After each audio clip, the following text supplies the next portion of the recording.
illegal IPTV streamers might want to pay attention to this one, okay? European police just gutted one of the biggest illegal streaming operations on the continent. 29 arrests, 9 organized crime groups dismantled, and more than 27,000 pirate streaming URLs were pulled offline here. Europol announced the results of Operation Kratos II on Wednesday, and the scale tells you really how industrialized piracy has become. So here's what Kratos II actually targeted.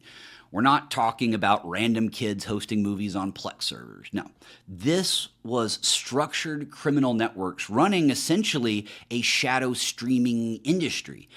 Illegal IPTV services restreamed Premier League and Champions League matches, pay-per-view UFC fights, first-run films, full TV catalogs, all delivered through commercial-looking subscription portals. Bulgaria actually led the operation alongside Europol with cooperation from multiple member states. And the focus wasn't just yanking down the domains. Investigators went after the underlying infrastructure. The servers, the payment rails, and the people running the back end. Now, this does matter beyond the entertainment industry, okay? Bottom line here is illegal streaming platforms are also a malware delivery mechanism, okay? Users are handing over card details to sketchy IPTV resellers and are feeding the exact same criminal economy that runs phishing kits and credential theft. Now, you might not know this, but a lot of the infrastructure overlaps with each other. I mean, the money laundering certainly does.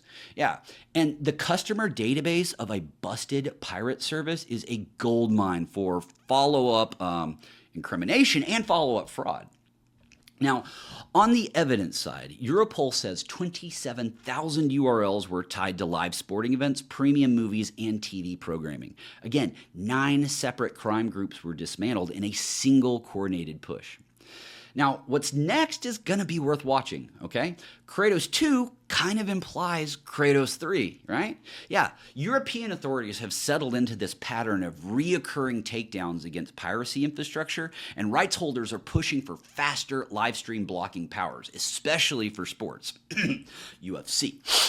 Anyways, your takeaway here is that if anyone in your circle is paying $15 in Bitcoin each month for a suspiciously complete IPTV bundle, their payment data may be already sitting in an evidence locker in Sofia. All right, let's now move on to our next story, folks. Researchers just put a name and face on a phishing crew that's quietly been draining bank accounts across UK and Europe. They're calling it TA4922, a suspected China-aligned cybercrime group, and their latest toy is a fresh malware loader called SilentRunLoader. Here's what's going on. TA4922 runs a phishing campaign themed around the most boring and most clickable topics. Tax notices, payroll updates, benefits paperwork. The kind of emails that finance or HR workers open on autopilot because ignoring it could mean someone doesn't get paid. The lures impersonate government tax authorities and revenue services, and the payload chain now drops SilentRunLoader, which then pulls further malware for credential theft and bank fraud. Now, you need to be paying attention to this because, the group's gone global, okay? They started focusing and then expanded into Germany, Italy, the UK, and even South Africa. That geographic spread, combined with localized lures in the correct language and the correct tax authority branding, means we're basically way past the broken English Nigerian prince era. These are well-researched, regionally tuned campaigns aimed squarely at corporate banking access. The evidence that we have here is really concrete, okay? Researchers tracked multiple waves through 2025 and 2026 with consistent infrastructure overlaps and shared tooling pointing back to TA4922. The shift to SilentRunLoader, though, that's the new part, and it suggests they're investing in custom development rather than buying tools off the shelf. This, folks, is indicative behavior of a maturing operation, not a one-off crew. So, what can we expect next? Expect more countries and more languages and more loader variants.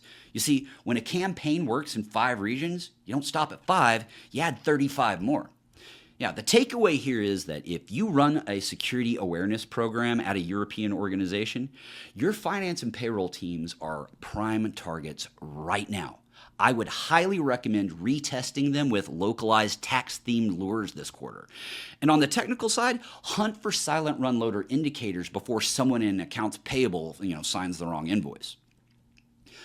All right, last story of the day, folks. ShinyHunters just dumped 4.9 Charter Communications customer records online after the U.S. cable giant refused to pay the extortion.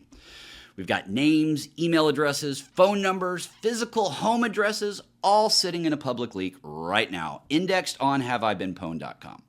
A smaller slice, about 85,000 records, came from an internal staff directory and included job titles, which is a goldmine for anyone, building targeted phishing campaigns against Charter employees. Now, here's the timeline, okay? The gang originally claimed they'd grabbed 42 million records from Charter and posted samples on a dark web forum to push the company forward towards negotiation. But Charter didn't bite. So ShinyHunters did what ShinyHunters does. Well, they published the leak. The 4.9 million figure is what's verified in the public dump. The full haul may be much, much larger. And you got to remember, folks, this is the same crew that hit Medtronic and ADT earlier this year. And they've been working their way through telecoms, healthcare, and security firms with a consistent playbook. Steal, demand, and leak when ignored. On the data itself, though, no passwords or no financial records had surfaced in this batch. But the combination of full name, home address, phone number, and email is more than enough to fuel SIM swap attacks, account takeover attempts, and convincing impersonations of Charter support. So if you're a Spectrum customer, well, that's you, okay? So Charter's response so far has been fairly thin. Okay, no detailed breach notification, no clear statement on how the data was taken, no offer on identity monitoring at the time of the recording.